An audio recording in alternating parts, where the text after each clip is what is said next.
అస్మద్గురుభ్యో నమః. ప్రేక్షక మహాశయులందరికీ విజయదశమి శుభాకాంక్షలు. అమ్మవారు మహిషాసురుణ్ణి వధించినది ఈ రోజుని, అది విజయదశమి. అర్జునుడు ఉత్తర గోగ్రహణం చేసి విజయాన్ని సాధించాడు, ఇది విజయదశమి. రామచంద్రస్వామి రావణాసుర వధ కోసం సంకల్పించి జయం సాధించింది. ఇలా ఎన్నో కథలున్నాయి మనకి. కానీ విజయదశమికి ఇన్ని కథలు ఒక్కసారి మనం భారతము ఇలాంటివి చూచినట్టయితే కొంచెము తేడా ఉంటుంది. ఎంచేతంటే అర్జునుడు జయించిన ఉత్తర గోగ్రహణం అన్నది గ్రీష్మ ఋతువులో జరిగింది. రామచంద్రస్వామి రావణవధ కోసం వెళ్ళింది పాల్గొన మాసంలో. ఇప్పుడు మనం అనుకుంటున్న విజయదశమి శరన్నవరాత్రుల్లోది. ఇన్నిటికి సంబంధించి ఒక అద్భుతమైన శ్లోకం ఉన్నది. ఆ కథల లోపలికి ఉచితము అనుచితము ప్రక్షిప్తము ఇలాంటి వాటికి చర్చలకి వెళ్లకుండా అంతరార్థం ఏమిటో గమనిద్దాం. ఇక్కడ ఏమిటా శ్లోకం? 9 రోజులు అమ్మవారిని ఆరాధన చేశాం. ఆరాధన చేసి అస్త్రములకి శస్త్రములకి, అస్త్రములంటే మనం చదువుకునే మంత్రములకి, శస్త్రములంటే మనం వాడుకునే పనిముట్లకి ఆరాధన చేసుకున్నాం.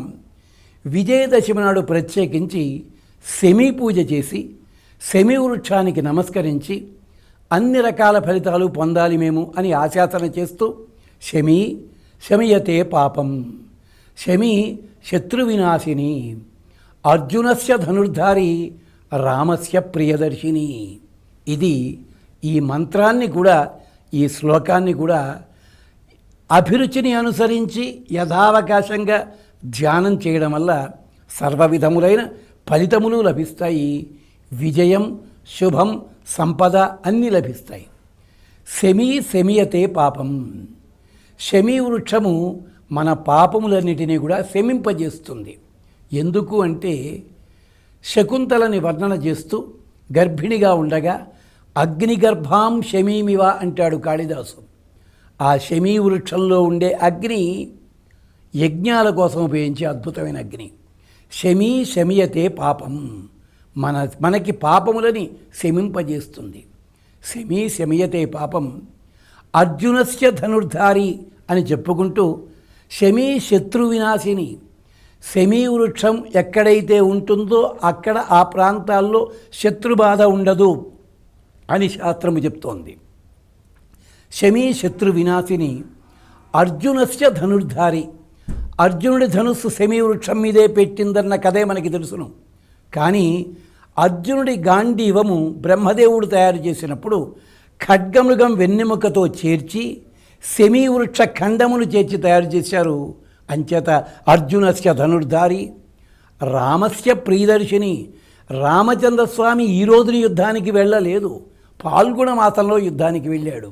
మరి రామస్య ప్రియదర్శిని ఎలాగా అంటే, క్షత్రియులైన వాళ్ళు ఏ శుభకార్యం జరిగినా, ఏ ముహూర్తం పెట్టినా, యుద్ధానికి వెడుతున్నా, దేనికైనా ముహూర్తం పెట్టేటప్పుడు శమీ వృక్షము దగ్గర నిలబడి ముహూర్తం పెడతారు. అర్జునస్య ధనుర్ధారి రామస్య ప్రియదర్శిని. రామచంద్రస్వామి కూడా కిష్కింధలో యుద్ధానికి బయలుదేరినప్పుడు శమీ వృక్షము కింద నిలబడి తాను ఆ ముహూర్తం పెట్టాడు అభిజిల్ లగ్నంలో యుద్ధాని కోసం. అందుకని రామస్య ప్రియదర్శిని. ఇంకొక చమత్కారం, రామస్య ప్రియదర్శిని అంటే రామచంద్రస్వామికి సీతని దర్శింపజేసింది, సీతని రామచంద్రస్వామికి దర్శింపజేసింది. ఇలాంటి ఫలితము ఇచ్చే ఆ శమీ తరువు మనకందరికీ కూడా క్షేమాన్ని కలిగించుగాక. ఈ శమీ తరువు అమ్మవారికి చాలా ప్రీతిపాత్రమైన వృక్షము.